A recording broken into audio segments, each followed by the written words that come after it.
Hey everybody, how's it going? Well, it's been an exciting year on this channel, on this app, and as sad as it is to see it come to an end, I can't wait to start on a full new year.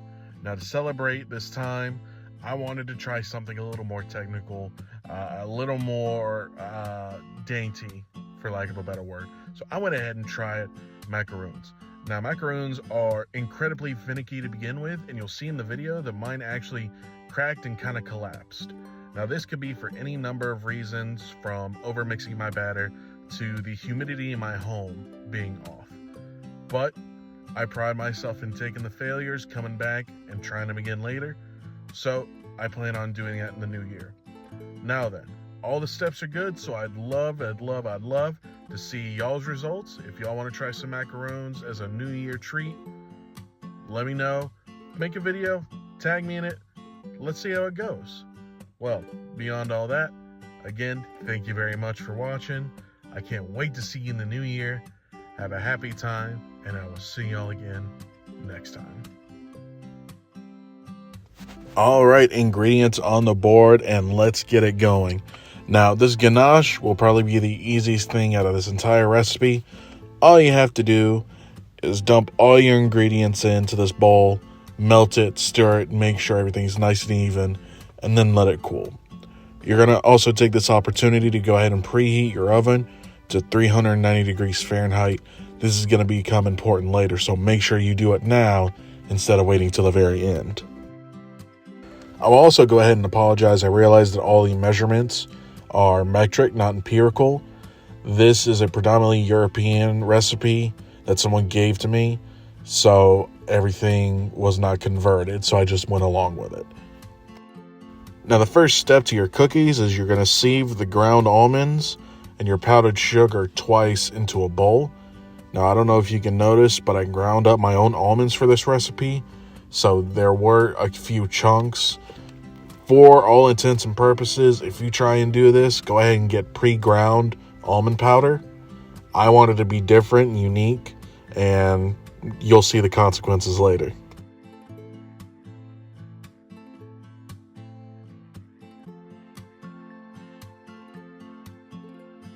Now, once everything is sieved, you're going to go ahead and pour half of your egg whites into this mix and mix it up thoroughly. Now, you're going to want everything nice and coated. Everything needs to be wet so that the next step, when you put your actual color in, everything sticks together. Now, the original recipe that I got this from suggested using coloring paste. I decided to go ahead and use liquid coloring.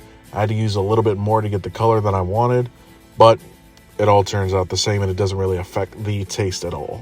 The fun thing about macaroons is they can be whatever color you want. Blue, pink, orange, whatever you want, whatever you're feeling. Just express yourself through the bacon. So once everything's mixed, you're going to put it to the side. Now you're going to start working on your meringue. So you're going to get your water and your granulated sugar, put it in a pot, raise that to boiling, and get it to 115 degrees Celsius. Again, this is all metric.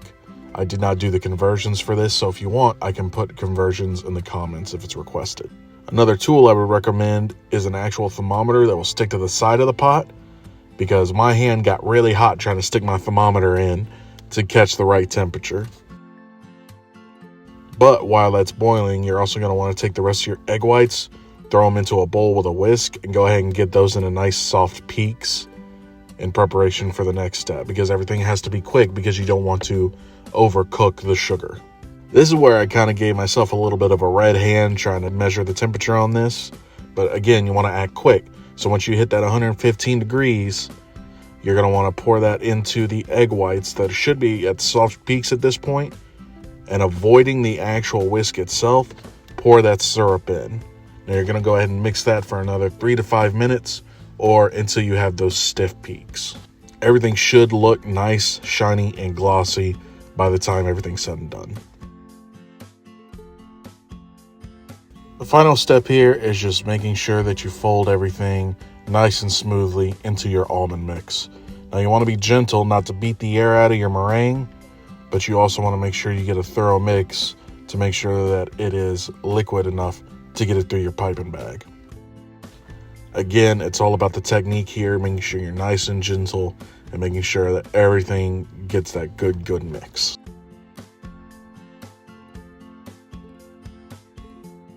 Looking back now, I see that it almost looks like a macaroon itself once it's all mixed up. But you're going to go ahead and spoon that mix into a piping bag and pipe it into neat circles. Once you pop them into the oven, go ahead and drop your oven temperature down to 350 and bake it for about 10 minutes, and then let these cool to room temperature before you try to put any kind of ganache on them. After this, it's just a matter of decorating them. Now you see in the picture that mine are cracked and they're kind of falling. One problem I had was I did my initial circles, but I put too much batter in because I felt they were too small. So it's putting too much weight on the macaroon, one.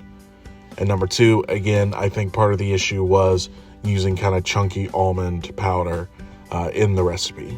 So you live and you learn. They ended up being nice and chewy on the inside, which is the exact cook you want. And as you can see, my ganache is coming out nice and smooth, a little sticky, but other than that, everything turned out nice.